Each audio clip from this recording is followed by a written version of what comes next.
New reporting suggests FBI agents may have been diverted for personal errands, and Senator Whitehouse says that's a serious warning sign about leadership at the Bureau. MS Now's Ken Delaney and Carol Lenig have new reporting on FBI Director Kash Patel. According to three sources, Patel has on more than one occasion ordered that the security detail protecting his girlfriend escort one of her allegedly inebriated friends home after a night of partying in Nashville. Patel's girlfriend, Alexis Wilkins, asked FBI agents on her security team at least 2 times, including once this spring, to drive her friend home, and agents objected to diverting from their assignment, said the sources, who were granted anonymity to discuss non-public matters. But Patel insisted they do as Wilkins requested, and in one case called the leader of Wilkins' security detail and yelled at him to do so. FBI spokesperson Ben Williamson broadly disputed that such events took place. This is made up and did not happen, Williamson said. Senator Sheldon Whitehouse is back with us. And Senator, these are FBI agents. These are people who are supposed to be tracking counterterrorism. These are people who are supposed to be working on serious criminal investigations. And this is what Kash Patel has them doing. Yeah, I mean, if you're a serious person and are capable of doing the job of director of the FBI, then what you pay attention to is doing your job and doing your best and protecting the American public from crime and terrorism and all of that. If you're not that, if you're a clown who knows you're no good at the job, then it's all about cosplay and dress up and where's my raid jacket that has to be just the right one for me so that everybody can see me in my FBI raid jacket. And then it is play with the toys. Fly around with my girlfriend in the FBI jet, make my security detail drive her drunk friends home.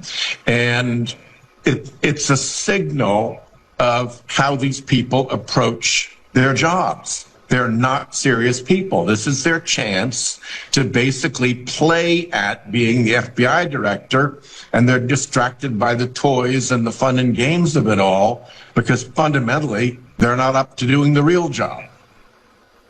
There is this kind of madness all over this administration, from Robert Kennedy Jr. to Pete Hegseth to the FBI director. It is just all over it. And I feel like every once in a while we have to remind the kids out there that you get fired for this kind of stuff in any other version of Washington life. And in any other version of Washington life, no one even dreams of using one of the government jets for dates with the girlfriend. And no one even dreams of having FBI agents take girlfriends, drunk friends home. Like, that couldn't cross their minds.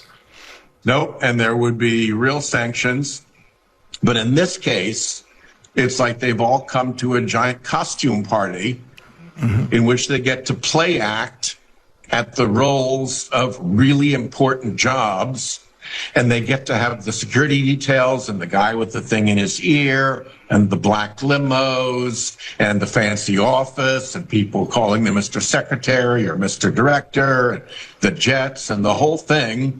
And that's what it's about for them. Because for them, the job is fundamentally not serious. It's suck up to Trump, so you get to keep the job, so you get all the play clothes and the play toys to play around with. But it's not about doing the job for the American people in a serious or effective way. Senator Sheldon Whitehouse, thank you very much for joining us tonight. Thank you. What Senator Adam Schiff is highlighting goes far beyond redactions or procedural delays. At its core, this is about whether our institutions are functioning as they are supposed to, especially when powerful interests are involved. Schiff is asking a simple but critical question. Can we trust the Justice Department to manage these sensitive files honestly? Or is political influence shaping what the public gets to see? That question cuts to the heart of democratic accountability. The Epstein files are not just another set of documents. They represent years of investigation into criminal activity that touched some of the most influential figures in society. The public has a right to know that these records are being handled with integrity. Reports that the FBI devoted thousands of agents to comb through the files, specifically flagging mentions of former President Trump, suggest a level of scrutiny that could either ensure transparency or, if mishandled, create selective disclosure designed to protect the powerful. Schiff's call for an independent audit by the Inspector General is a safeguard to make sure the law is actually being followed, not just interpreted to suit political convenience. Transparency in this context is nuanced.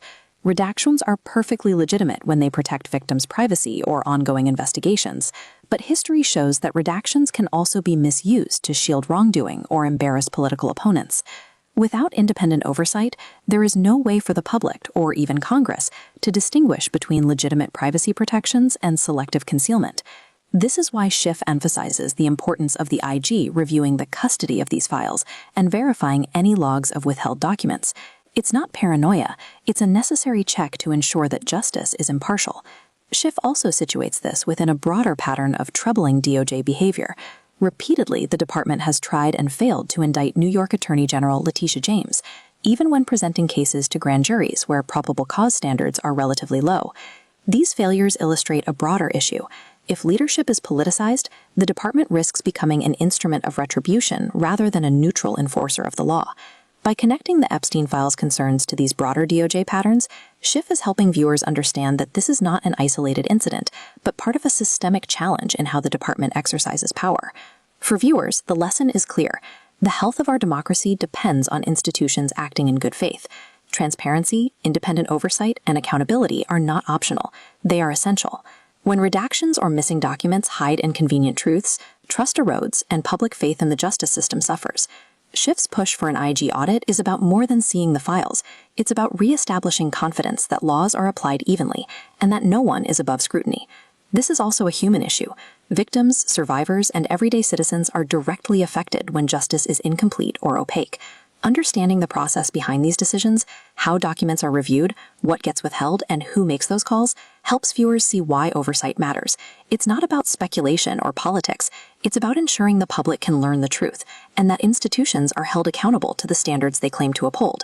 If you care about fairness, accountability, and the rule of law, it's important to stay informed. Follow these developments, share this video, and engage with discussions about transparency and oversight. Public awareness is what ensures that these institutions remain answerable, not just to the powerful, but to all of us.